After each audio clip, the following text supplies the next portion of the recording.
Mexican authorities are urged to conduct a full investigation into the case of a newly installed mayor who was shot dead while on his way to a town hall meeting. Meanwhile, the United States questions Russia's move to detain a retired U.S. Marine in Moscow on spying charges. Aileen Cerrudo tells us why.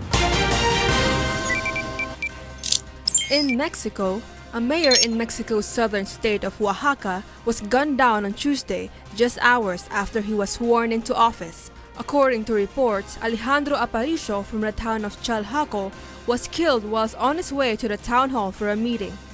Another official injured in the attack later died of his injuries. A man has been arrested in connection with the killing, with authorities reportedly believing the suspect to be the only person linked to Aparicio's death.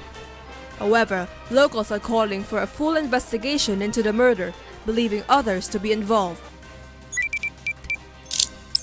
In Brazil, the United States wants an explanation on why Russia detained a retired U.S. Marine on spying charges in Moscow and will demand his immediate return if it determines his detention is inappropriate. U.S. Secretary of State Mike Pompeo says the U.S. government hoped to gain consular access to Paul Whelan within hours. We've made clear to the Russians our expectation that we will learn more about the charges, come to understand what it is he's been accused of, and if the detention is not appropriate, we will demand his immediate return.